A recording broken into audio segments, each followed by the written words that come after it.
आगे बढ़ेंगे जहां विधायक नंद किशोर गुर्जर पीड़िता के घर पहुंचे और परिवार का हालचाल जाना। पीड़िता की मां ने बताया कि जमानत से बाहर आए आरोपी परिवार को धमकी दे रहे हैं और बच्चों को उठाने की भी धमकी दे रहे हैं। पीड़ित परिवार ने पुलिस पर निशाना साधते हुए कहा कि पुलिस उनकी शिकायतों पर कोई कार्रवाई नहीं कर रही। पीड़ित परिवार के दर्द को सुनकर विधायक नंद किशोर गुर्जर ने कहा है कि लोनी में बांग्लादेशी रोहिंग्या भरे पड़े हैं और ऐसे में पहले पीड़िता बेटी के साथ दुष्कर्म की घटना को अंजाम दिया गया और उसके बाद उन्होंने क्या कुछ कहा आपको सुनाते हैं। सर, मेरे बेटे के साथ ये मुसलमान का एक लड़का आया अखिल नाम का। इसने बदतमीजी करा बहुत गंदी तरह से और बहका के। ऑटो में बैठे थे और 3-4 लड़के घुस के उसे कुछ सुनाया, बेहोश करके उसे होटल में ले गए। उसके साथ वीडियो बनाई, गंदे गंदे फोटो खींचा, उसे मारा पीटा और उसे पता ही नहीं है। जब होश आया तो देखा वो कपड़े बिना कपड़े के। FIR कराई सर, FIR हमने थाने में दिए, उन्होंने कार्रवाई करे, उसे जेल में बंद कर दी। जेल में से छुटके आने के बाद धमकी देते हैं, गुंडे लाते हैं। सर, हमने पहले शिकायत करा था, कोई हमारा सुनते नहीं। जब हम विधायक जी के पास गए, बहन ने जिस तरह से घटना बताई है, मैं समझता हूँ कि इससे ज्यादा जघन्य अपराध, इतनी खराब घटना, ऐसा लगता है धरती फटने वाली है। उसकी बच्ची के साथ, नाबालिग के साथ होटल में घेर करके ले गए, दुराचार किया गया, वही होटल में कार्रवाई, उसे जेल भेज दिया गया। जेल से छूटने के बाद न्यायालय में गुंडों को लेकर के झुग्गी झोपड़ियों से बांग्लादेशी रोहिंग्या, जो मैंने कहा था कि यहाँ हजारों की संख्या में रह रहे हैं, तो चुनौती है। और दिल्ली में 10 लाख रह रहे हैं और गाजियाबाद में लौनी के हालात ये हो गए कि घरों में घुस के लूट कर रहे हैं। इनकी रिसीव कॉपी मैंने देखी है सुबह। वहां केवल क्या कहा जाता है कि इसको देख लेना। निचले वाले अधिकारी कोई उनकी बात का पता नहीं, या तो बोल रखा है, कोई सुनता नहीं है और वो अपने ऑफिस से निकलते नहीं है। केवल लूट मची है। हम चाहते हैं कि यह दोबारा से कमिश्नरेट सिस्टम खत्म हो, दोबारा से कप्तान सिस्टम लागू हो। गाजियाबाद के अंदर क्राइम नहीं था।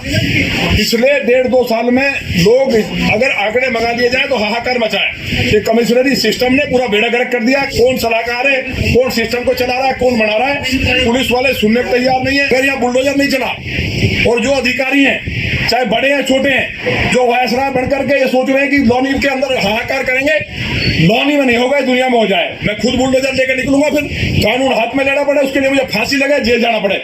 मेरी चेतावनी है कि 1 सप्ताह के अंदर इंसाफ मिलना चाहिए। और भी घटनाएं, कोई मकानों में घुस रहा, रोज कहते कहते थक गया, पुलिस वाले बुला करके सेटिंग करते हैं। मुझे उम्मीद है कि माननीय मुख्यमंत्री जी से हम मिलेंगे और या तो आर पार की जंग अब होगी। विधायक नंद किशोर गुर्जर को सुन रहे हैं हम, जहां पर वे रेप पीड़िता से मिलने पहुंचे हुए थे और ये पीड़िता आपने साफ तौर पर कहा, उनके परिजन ने कहा कि दबाव बनाया जा रहा है, पुलिस कोई भी किसी भी तरीके की कार्रवाई नहीं कर रही है। ऐसे में नंद किशोर गुर्जर नाराज हुए और इसके साथ ही विधायक नंद किशोर गुर्जर जी हमारे साथ जुड़ चुके हैं। नंद किशोर गुर्जर जी, जिस तरीके से लगातार इस तरीके के मामले सामने आ रहे हैं और कहीं ना कहीं कई मामलों में पुलिस की लापरवाही, पुलिस की अनदेखी देखी जा रही है, इस पर आपकी क्या प्रतिक्रिया है, क्योंकि आप खुद रेप पीड़िता से मिलकर आए हैं?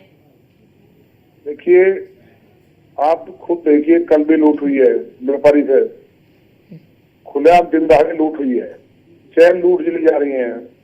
मोबाइल अभी भागवत चल रही थी, पिक बूथ के बिल्कुल सामने महिलाओं से मोबाइल छीन लिए जबरन। अभी घर में अपराधी उसके साथ गैंगरेप किया, नाबालिग के साथ जब बेल आया तो उसे कोर्ट में घेर लिया। अब उसके घर पे लगातार चढ़ रहा है। हम भी लिख रहे हैं, CP के पास कोई एप्लीकेशन जाती है तो CP साहब बड़े अधिकारी हैं, क्योंकि उनका प्रोटोकॉल है, वो अपने महल से बाहर निकल नहीं सकते। इस तरह वायसराय का होता था, तो उसलिए अपराध की जो स्थिति बनी है, सपा शासन काल में नरक था, उस तरह के हालात हो गए। जो पॉश कॉलोनी है जिनमें क्राइम 0 होता था, वहाँ बहन बेटियां बाहर नहीं निकल पा रही हैं। और ये ज्यादातर इनमें रोहिंग्या और बांग्लादेशी जो झुग्गियां डाल दी है, उनके साथ स्थानीय मुस्लिम लड़के मिलकर के उनको घुसा देते हैं। और वहाँ मतलब आप खुद देख ही रहे हैं, प्रतिदिन अखबार पूरे भरे रहते हैं। और माननीय योगी जी की सरकार में अपराध को बर्दाश्त नहीं किया जा सकता, लेकिन यहाँ पुलिसिंग की क्या हालत है।